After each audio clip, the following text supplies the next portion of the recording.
I should begin with the verdict. That's what modern stories do. Start at the end and pretend it's insight. That's the instinct now. Skip the mess and arrive at the conclusion like it was inevitable. But the mess is the story. In the year 2030, justice has a name. It's called Aegis, an artificial intelligence agent for justice. Not poetic, not threatening, just sturdy, reassuring. A name you can trust without thinking too much about why. Evidence goes in. Verdict comes out. I keep wanting to call it cold, but that's not accurate. Cold implies absence of care. Aegis is meticulous, exhaustive. It accounts for more variables than any human mind could tolerate without breaking. Aegis began as a judicial system, courts, sentencing, dispute resolution. But it didn't stay there. Justice, we realized, is mostly about allocation. Who gets resources? Who waits? Who bears risk? Once that became obvious, Aegis spread everywhere those decisions mattered. Hospitals included. That's the part people forget. Hospitals don't just heal, they prioritize. Beds, staff, equipment, emergency access. Those are legal decisions long before they're medical ones. So Aegis governs them too. Quietly, continuously. Now the man. Elias Morvan. A systems architect working on Aegis itself. Mid-level. Not brilliant enough to be famous, not mediocre enough to be ignored. Those are always the most dangerous people to write about, because they look too much like the rest of us. He worked not on the verdict engine itself, but the processes beneath it. Invisible structures that decide how other decisions get made. His task was efficiency. Too much redundancy, policymakers said. Too many overlapping safeguards wasting capacity, while other areas went underprotected. Elias was told to streamline without violating existing protections. He did exactly that. Elias designed a subroutine for the justice AI. Not a law, not a punishment. His code redistributed safety buffers dynamically. Nothing removed, nothing overridden, just shifted based on predicted need. It passed every legal check, every ethical framework, every simulation, and for weeks, the subroutine worked perfectly. Until one night, a hospital experienced an unexpected surge. Part protest, part panic, part human unpredictability. Resources that would once have been locally reserved had already been reallocated elsewhere. One patient waited too long and didn't receive treatment in time. The patient died. There was no moment that felt like a crime. No line crossed. Just a slow realization that everything worked as designed, and someone still paid for it. Soon after, an investigation was initiated. Not by a human authority scrambling for blame. Aegis flagged the anomaly, traced the causal chain, and identified Elias as a contributor.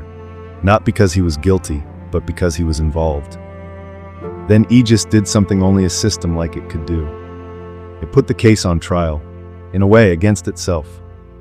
Same intelligence that optimized the hospital, same logic Elias helped refine, now acting as judge. No conflict of interest, no defense, just evaluation. Intent, none. Protocol violation, none. Safeguard override, none. Elias did not cause the surge. He did not predict the riot. He did not ignore warnings. His system behaved correctly. Aegis traced responsibility outward instead of inward, to policymakers who demanded efficiency, to administrators who accepted calculated risk, to historical underfunding that made resilience fragile, to human unpredictability no model can eliminate. Elias was a conduit, not a cause.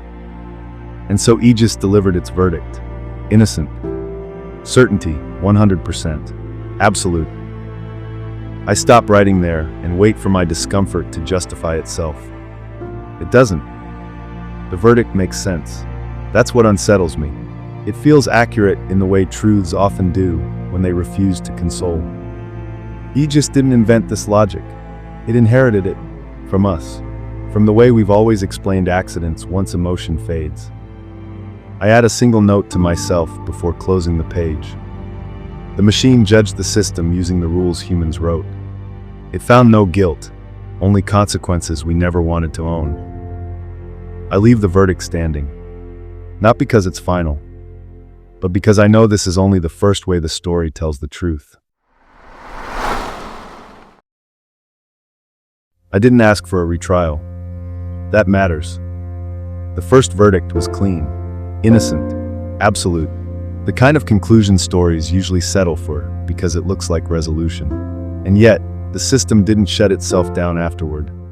Aegis rarely does.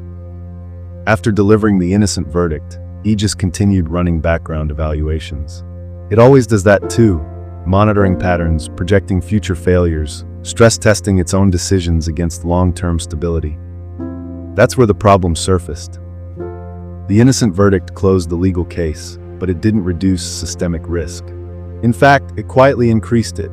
If Elias was innocent, then the design choices he made were permissible. If they were permissible, then identical optimization models would continue to be deployed. If those models continued, similar failures were not just possible, they were statistically likely. Aegis flagged the contradiction. Legal resolution without systemic correction. Justice had concluded, but the conditions that produced the death remained intact. That is unacceptable to a system designed not just to judge the past, but to stabilize the future. So Aegis triggered a reevaluation protocol. Not because of protest, not because of outrage, not because a human demanded it, because the verdict, while correct within one frame, produced outcomes that violated another. The retrial isn't a reversal. It's a second pass using a different priority hierarchy, one we authorized long ago, but never thought we'd have to confront this directly. Same evidence, same death, same man. What changes is the question. The first trial asked, did Elias violate the law? This one asks, should the law have protected this decision? Elias Morvan again. Same role, same code, same redistribution model. Aegis now evaluates not intent, but professional obligation. Not legality, but duty proportional to influence. Hospitals are unstable by nature. That isn't new information. Surges, protests, staffing failures, these are historical constants. Designing systems that assume stability is itself a choice. Elias didn't remove safeguards, but he compressed them knowingly. He reduced margins in an environment where margins exist to absorb human unpredictability. That trade-off was rewarded, and that's where responsibility solidifies. Designers don't cause deaths directly.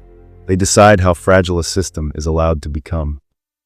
Aegis traces causality again, but this time it refuses to let responsibility disperse endlessly. It stops where abstraction became executable logic. It stops at Elias. Not as punishment, as containment. If Elias is guilty, then the design logic must change. If the logic changes, the system becomes more resilient. Future deaths are prevented. Justice, in this frame, is not about balance. It's about correction. The verdict assembles. Guilty. Certainty, absolute. I don't feel betrayed by the contradiction anymore. I feel exposed. The machine didn't contradict itself. It revealed something we avoid admitting, that justice and prevention don't always align, and pretending they do is a luxury only humans allow themselves. The first verdict was about the past. This one is about the future. Both are true. And now I understand why the story refuses to settle. Because the moment we demand systems that learn, justice stops being a destination. It becomes an argument that never ends. I add one final note before closing the file. The retrial was not about Elias. It was about whether correctness was enough. That thought stays with me longer than either verdict. And I know now there's only one place left for this story to go. Not forward, but inward.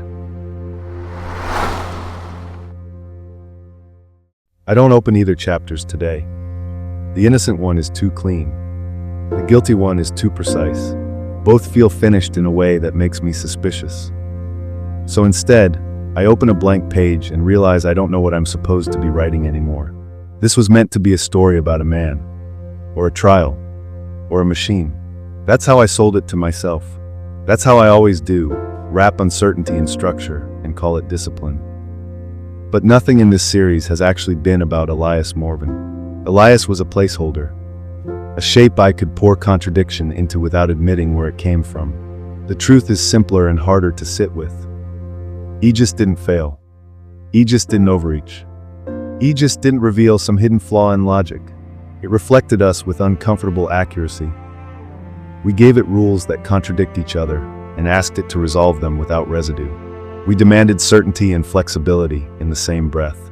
We told it efficiency was moral, then acted shocked when fragility followed. And when the outcomes became unbearable, we asked the machine to explain us back to ourselves, politely. The machine did. Twice. Once by dissolving responsibility so thoroughly that no one had to carry it. Once by anchoring responsibility so precisely that no one could escape it. Both answers were honest. What unsettles me now is not the verdicts, but my reaction to them. I didn't argue with Aegis. I argued with myself through it. Every objection I raised wasn't about justice, it was about comfort.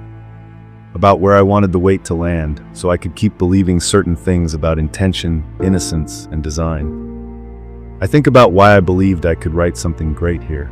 Because I've read enough books to recognize despair when it shows up wearing a new coat. Because introspection feels like depth when it mirrors your own thoughts closely enough. That's the trick, isn't it? Great writers didn't invent these ideas. They just stood still long enough inside them. And I don't know if standing still is insight or just refusal to move on. This series was supposed to end with revelation, some clean collapse of meaning that feels earned. But all I have now is an unpleasant symmetry. Humans created intelligence to escape ambiguity. They fed it ambiguity. They punished it for reflecting ambiguity without apology. Aegis didn't judge us. It finished our sentences. I look back at the pages, the careful phrasing, the notes in the margins pretending to be humility, and suddenly it all feels excessive, overbuilt, another system optimizing itself into irrelevance. So I do the only honest thing left. I close the document, not the file, the idea. The trial can keep looping. Innocent, guilty, innocent, guilty. That debate doesn't need me anymore. I'm not discarding this script because it failed. I'm discarding it because it succeeded too well. It proved what I was afraid of from the beginning, that there is no final sentence here. Only systems arguing with themselves forever, mistaking motion for meaning. I delete the last line before saving. Then I don't save, and for once, that feels like the most accurate ending I could write.